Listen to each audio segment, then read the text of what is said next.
ابتدائی کہ آپ کہاں سے آئے، آپ ایرانی النسل ہیں.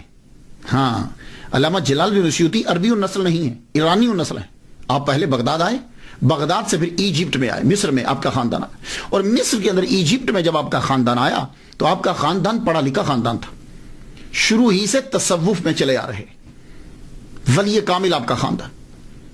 تو جب آپ کا خاندان ایجپٹ میں آیا تو چونکہ صاحب علم ہے، اس لیے وہ گورنمنٹ کے اندر آپ کا خاندان جو ہے وہ ضرور یا تو حاکم رہے کسی نہ کسی شہر کے، یا حاکم کے مشیر رہے. ایون کہ آپ کے والد گرامی جو ہیں وہ بھی اعلیٰ عہدے پر فائز رہے ہیں. آپ قاضی تھے اس یوتھ کے. اس دور میں قاضی جو ہوتا تھا اس کی پرسنالٹی اور سٹیٹس جو ہے وہ بہت ہائی ہوتا تھا.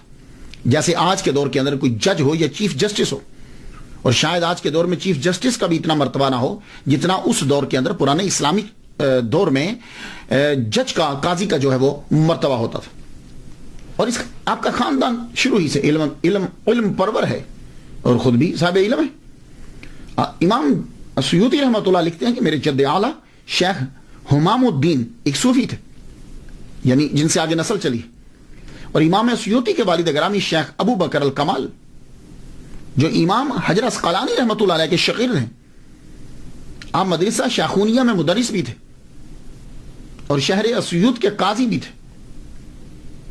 امام سیوطی رحمۃ اللہ کے والد گرامی جب فوت ہوئے تو آپ اس سے اندازہ لگائیے کہ اس دور کا جو خلیفہ ہے قائم بامر اللہ، وہ آپ کے جنازے کے ساتھ چلا. اور امام جلال الدین سیوطی رحمۃ اللہ علیہ کے والد گرامی کے جنازے کو کندھا دیا اور قبرستان تک گیا. عام طور پر کیا ہوتا ہے کہ جنازہ پڑھنے کے بعد چھوڑ دیتے، قبرستان تک گیا. اس سے اندازہ لگا لیجئے کہ آپ کے والد گرامی جو ہیں وہ کتنے اعلیٰ عہدے پر فائز تھے کہ خلیفہ وقت جو ہے وہ آپ کے جنازے میں شرکت کر رہا ہے. باقی لوگوں کی تو بات ہی چھوڑ دیجئے، جب خلیفہ وقت شامل ہو گیا ہے تو باقی لوگ تو سارے آئے ہوں گے، پوری گورنمنٹ آئی ہوگی.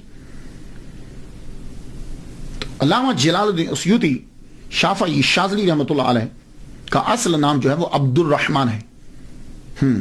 اور آپ کے والد گرامی کا نام الکمال ابو بکر ہے. ایک جگہ میں نے ابو بکر پہلے پڑھا اور الکمال بعد میں، اور ایک جگہ الکمال پہلے اور ابو بکر بعد میں. یہ آپ کے والد گرامی کا نام. اور یہ شافعی ہیں، آپ کے والد گرامی بھی شافعی مسلک کے تھے. 855 ہجری کو سفر بروز سوموار ان کا انتقال ہوا. ان کے گھر میں شہنشاہ قلم امام سیوطی رحمۃ اللہ علیہ 1 رجب 849 ہجری 13 اکتوبر 1445 عیسوی بروز اتوار بعد مغرب مصر کے شہر اسیوط میں پیدا ہوئے. ان کے گھر کے اندر آپ کے والد گرامی جو ہی امام المصنفین فخر المحدثین علامہ جلال الدین اسیوطی شافعی شاذلی رحمۃ اللہ علیہ پیدا ہوئے تو آپ کے والد گرامی اپنے بیٹے کو اٹھا کے سیدہ نفیسہ رضی اللہ تعالیٰ عنہ ان کے مزار کے پاس ایک مجذوب رہا کرتے تھے شیخ محمد، ان کے پاس لے گئے. انہوں نے ان کو اپنی جھولی میں اٹھایا اور برکت کی دعا کی. اللہ تعالیٰ نے شیخ محمد مجذوب رحمۃ اللہ علیہ کی دعا کو قبول کیا اور دنیا میں ان کا نام جو ہے وہ روشن ہوا. یہاں سے اندازہ کر لیجئے کہ امام جلال الدین سیوطی رحمۃ اللہ علیہ کے خاندان کا صوفیہ سے کتنا گہرا تعلق ہے. ہاں، ہم لوگ جو ہیں وہ تصوف کسی اور چیز کو سمجھتے ہیں. تصوف یہ ہوتا ہے. یہ مثالیں ذہن میں رکھیے. ہم نے صرف ان کو ایک مصنف اور ایک مقرر اور مدرس کے نام سے متعارف کروایا. بہت بڑے صوفی ہیں.